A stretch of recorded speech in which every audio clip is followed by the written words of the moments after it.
जय जनेन्द्र बंधु, देखो संसार की विचित्रता। बलभद्र, वासुदेव, उनके मोक्षगामी 3 युगल बंधुओं की वैराग्य प्रेरक कथा। वासुदेव भगवान नेमिनाथ के पिता राजा समुद्रविजय के छोटे भाई थे। एक बार उन्होंने अपनी सहधर्मणी देवकी के साथ चारण निधिधारी अवधि ज्ञानी मुनिराज श्री अति मुक्तक स्वामी को भक्तिभाव पूर्वक वंदन करके नमस्कार करके देवकी के होने वाले पुत्रों की कंस के द्वारा मृत्यु संबंधी शंका का समाधान करने के लिए पूछा। उनके उत्तर में मुनिराज ने कहा, हे भव्य, देवकी के होने वाले पुत्रों की मृत्यु कंस के द्वारा नहीं होगी। मैं इस संबंध में जो सत्य है वह कहता हूं, उसे तुम ध्यान से सुनो। देवकी का 7वां पुत्र 9वें नारायण के रूप में जन्म लेगा और वह 3 खंड के राज्य का स्वामी होगा। उससे बड़े 6 भाई तद्भव मोक्षगामी होंगे। उनकी मृत्यु कंस के द्वारा नहीं होगी, इसलिए तुम चिंता मत करो। 7 पुत्र तो देवकी के होंगे और 1 पुत्र रोहिणी के होगा, जो कि बलभद्र होगा। मैं इन सब के पूर्व भाव तुम्हें कहता हूं, वह तुम सुनो। उनके पूर्व भाव का वृतांत तुम्हारे मन को आनंदकारी होने के साथ साथ वैराग्य एवं आत्महित की प्रेरणा देने वाला भी है। बहुत समय पूर्व इस मथुरा नगरी में राजा सूरसेन राज्य करते थे। उनके राज्य में एक भानु नाम का सेठ 12 करोड़ द्रव्य का स्वामी था। उनकी पत्नी का नाम यमुना था। उसके सुभानुवादी 7 पुत्र थे।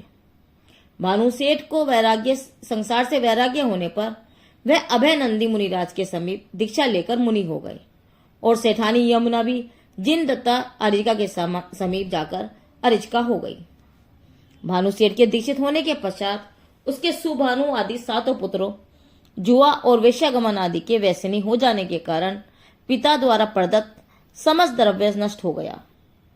द्रव्य नष्ट हो जाने से 7 भाई चोरी करने के लिए उज्जैनी नगर में आए। सुभानु का सबसे छोटा भाई सूरसेन था।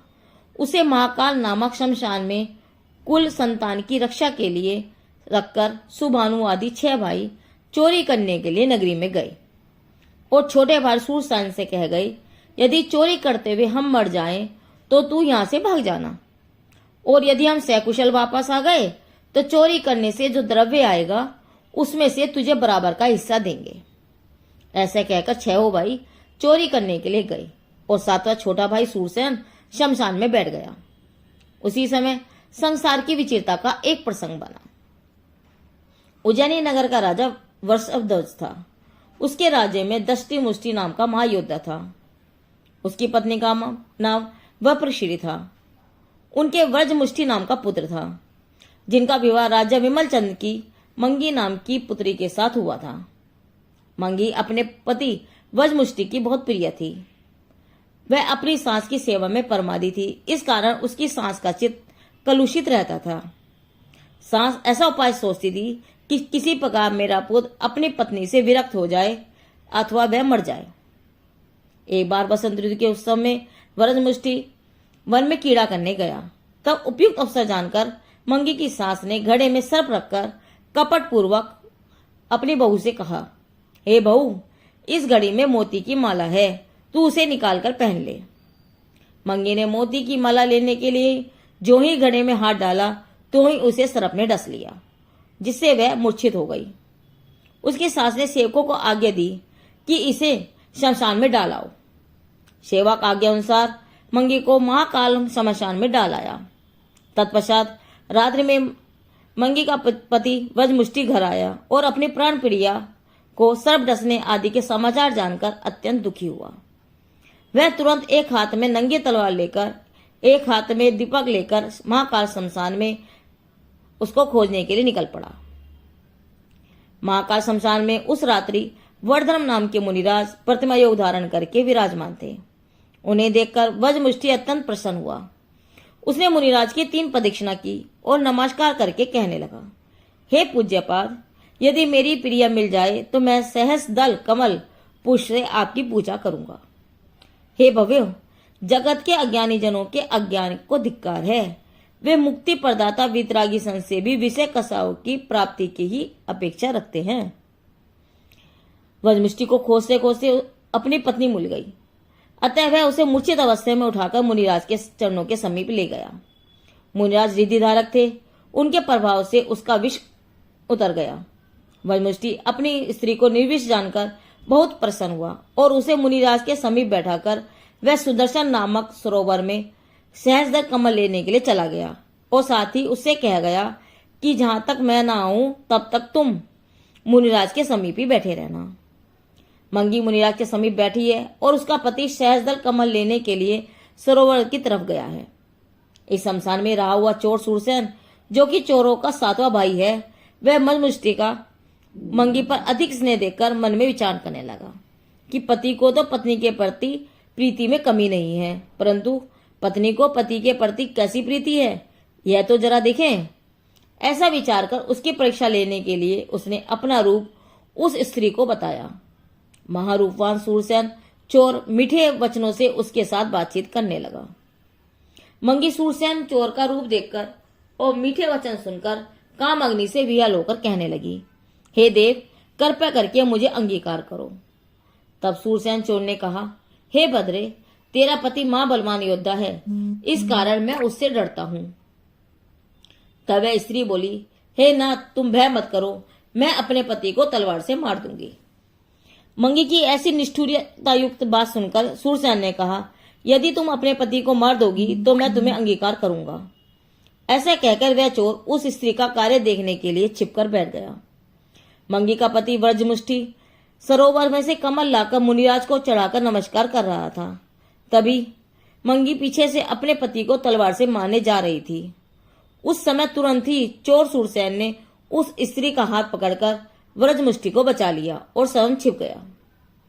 इस प्रसंग को देखकर सूरसेन का चित्त संसार से विरक्त हो गया और मंगी अपना दोष छिपाने के लिए मूर्छा खाकर गिर पड़ी।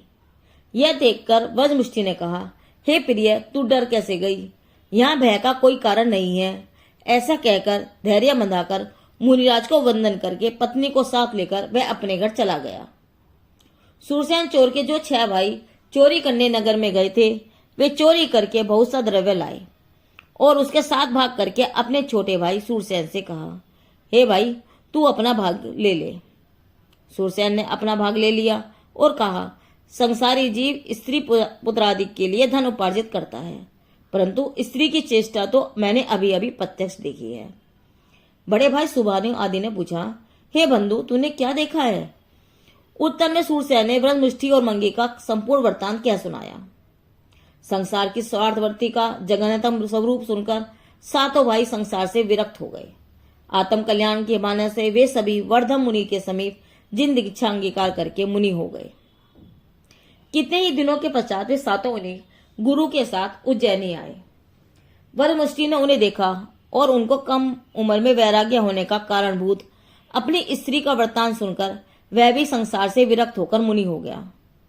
सूरसेन आदि सातों भाइयों की स्त्रियां भी अपने पति को संसार से विरक्त जानकर जिन दत्ता अर्चिका के समीप जाकर दीक्षित होकर अर्चिका हो गई। वे भी एक बार उज्जैनी नगरी में आई। मंगी भी उनके वैराग्य का वृत्तांत जानकर संसार को निंद समझकर अपने दुष्चरित्र की निंदा करती हुई घर त्याग करके अर्चिका हो गई। ये सभी महातप करके प्रथम स्वर्ग में एक सागर की आयु वाले देव हुए। घाटी खंड के भरत क्षेत्र में नित्यलोक नामक नगर में चित्रचूल राजा की मनोहारी रानी के सातों भाइयों में से बड़ा भाई सुबानु का जीव प्रथम स्वर्ग से आकर चित्रांगद नामक पुत्र हुआ और 6 भाई भी उन्हीं माता पिता के यहाँ 3 युगल पुत्र हुए। इस प्रकार यहाँ भी सातों भाइयों ने भाई रूप में ही जन्म लिया और सातों भाई महारूपवान एवं समस्त विद्याओं के पारगामी मनुष्यों के शिरोमणि हुए। मेघपुर नामक नगर का राजा धनंजय था। उसकी धनश्री नाम की रूपवान पुत्री प्रथमिम प्रसिद्ध थी। उसके विवाह होती आयोजित संवत्सर में समस्त विद्याधर कुमार आए।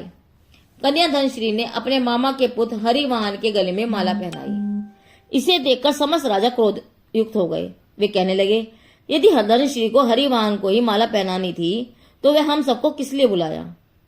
इस प्रकार क्रोध से कन्या के लिए वे सभी राजा परस्पर लड़ने लगे और उस युद्ध में अनेक सामंतों का नाश हुआ।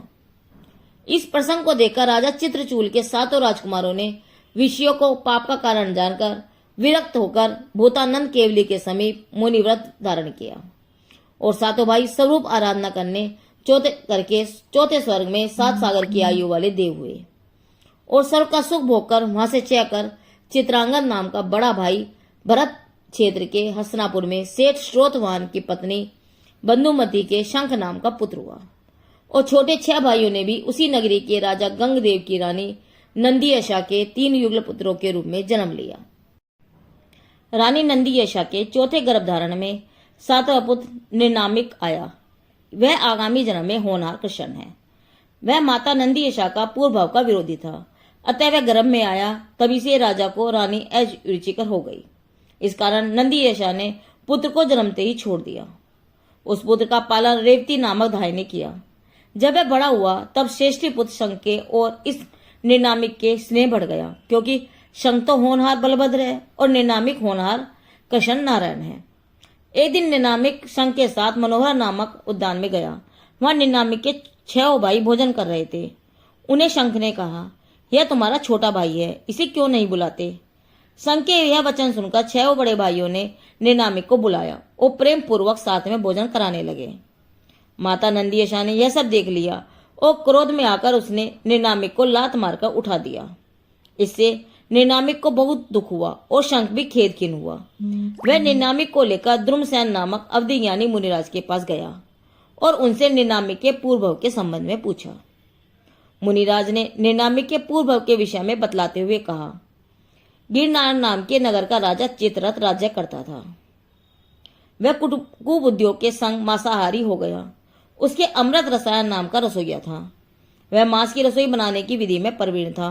इस कारण राजा ने उसे पुष्पा प्रसन्न होकर 10 गांव भेंट कर दिए थे। एक दिन राजा ने सुधर्म नामक मुनि से धर्म श्रवण करके मांस के दोष जानकर अपनी निंदा करके अपने मेघरथ नाम के पुत्र को राज्य देकर 300 राजाओं के साथ मुनि हो गया। मेघरथ श्रावक व्रतों का धारा था। रसोइये ने मेरे पिता को अभक्ष्य भोजन कराया है। मेघरथ ने ऐसा जानकर क्रोधित होकर दिए हुए 10 गांवों में से 9 गांव वापस छीन लिए। इससे रसोइया ने मुनि के प्रति वैरभाव कर लिया कि मुनि ने मेरी आजीविका हर ली है। इसलिए उसने बनावटी पक्का श्रावक बनकर मुनि को विष में कड़वी तुम्बी का आहार दिया। फलतः मुनि समाधि मरण करके अपराजित विमान में 32 सागर की स्थिति वाले अहमेंद्र हुए और रसोइया मरकर तीसरे नरक गया। वहां 3 सागर तक नरक के तीर दुख भोगकर वहां से निकलकर तिरंज गति रूप वन में बहुत भ्रमण करके मलय नाम के देश के पलाश गांव में यक्षदत्त के यहाँ यक्षलिक नाम का पुत्र हुआ। एक बार यक्षलिक माल की गाड़ी भरकर अपने छोटे भाई के साथ जा रहा था। रास्ते में एक सर्पणी मिली। छोटे भाई के बारंबार मना करने पर भी बड़े भाई यक्षलिक ने सर्पणी के ऊपर गाड़ी चला दी, जिससे उसकी देह छूट गई और वह महादुख से अकाम निजरा करके मरण को प्राप्त हुई और वहां से श्वेताविक नाम की नगरी में वासव राजा की रानी वसुंधरी के नंदीयशा नाम की पुत्री हुई है, जिसका विवाह राजा गंगदेव से हुआ है। कितने ही दिन पश्चात यक्षलिक मरकर रानी नंदीशा के निर्मामिक नाम का पुत्र हुआ। इस कारण पूर्व के विरोध से नंदीयशा पुत्र निर्मामिक के प्रति द्वेष रखती है। मुनिराज के द्वारा यह कथा सुनकर राजा गंगदेव आदि सब संसार से विरक्त हो गए। उन्होंने अपने देव नंदी पुत्र को राजा सौंपकर 200 राजाओं के साथ मुनि दीक्षा ग्रहण कर ली। साथ ही उनके 6 पुत्र और निर्मामिक और तथा श्रेष्ठी पुत्र शंख आदि भी मुनि हुए। रानी नंदीयशा भी रेवती धाय और बंधुमती सेठानी भी अरिष्का हो गई। निर्नामिक मुनि ने उग्र तप करके नारायण पद का निदान किया और वह तप के प्रभाव से समाधि मरण करके स्वर्ग में गया। कितने ही समय पश्चात स्वर्ग से चढ़कर रेवती धाय का जीव बदलपुर में सुदृष्टि नामक सेठ की अलंका नामक स्त्री हुई। रानी नंदीशा का जीव देव की हुई और गंग आदि 6 देव आदि पूर्व भव के 6 पुत्र स्वर्ग से आकर इस भव में भी देवकी के 3 युगल पुत्र होंगे और वे तद्भव मोक्षगामी गुण के समुद्र होंगे। अलका नामक सेठानी के 3 मर्तक युगल पुत्र होंगे। इंद्र की आज्ञा से देव अलका के यहाँ देवकी के 3 युगल पुत्र को ले जाएगा और अलका के मर्तक 3 युगल पुत्र यहाँ लाएगा। तेरे पुत्र बदलपुर में सुदृष्टि सेठ के यहाँ के घर अलंका सेठानी के यहाँ युवा होंगे और नेमिनाथ जिनेश्वर के शिष्य होकर वे तीनों युगल मुनि तेरे घर भिक्षा आहार के लिए आएंगे। उनके पति तुझे पुत्रवत स्नेह उत्पन्न होगा। वे 6 महामुनि उग्र तप करके कर्मों का अभाव करके उसी भव में सिद्धिधाम पधारेंगे। 7 चोर भाइयों में से बड़ा भाई सुभानु श्रेष्ठीपुर शंख रोहिणी का पुत्र बलभद्र होगा और माक्ष भक्षक मुनि हिंसक रसोइया अर्थात निर्मामिक का जीव देवकी का सातवां पुत्र श्री कृष्ण नारायण होगा। इस प्रकार वासुदेव अपने तीनों युग पुत्रों वासुदेव और देवकी के पूर्व भव का संबंध आदि अति मुक्तक मुनि के द्वारा सुनकर परम हर्षित होकर मुनिराज को बार बार वंदन और स्तुति करके अपने घर आ गया। अहो आश्चर्य है कि सप्त वैष्णव के वैष्णव सात चोर भाई स्त्री चरित्र का निमित्त पाकर मुनिराज के धर्मोपदेश द्वारा आत्म उन्नति के मार्ग में प्रयाण करते हैं। देखो तो सही, पूर्व में संकल्प पूर्वक नागिन की को गाड़ी के नीचे दबाकर मार देने वाला श्री कृष्ण का जीव मरकर उसी नागिन के जीव रानी के गर्भ से पुत्र होकर जन्मा और क्रोध से जिस नागिन के जीव को मारा वही माता बनी। वही जो पूर्व में मुनिराज को कड़वी तुम्बी का आहार कराकर मुनि हिंसा करने वाला मांस बख्शी रसोईया था, वह कृष्ण का जीव भविष्य में तीर्थंकर होगा। परम पूज्य गुरुदेव कहते हैं कि पूर्व का महापापी जीव भी अनंत शक्ति से परिपूर्ण ज्ञान स्वभाव की महिमा लाकर स्वभाव सम्मुख दृष्टि करके भगवान बन जाता है। बलभद्र वासुदेव और उनके मोक्षगामी 3 युगल बंधुओं का यह कथानक बोधि समाधि निदान से लिया गया है। यह हरिवंश पुराण के आधार से इसका सार लिया गया है। जिनदेव की वाणी आगम वाणी।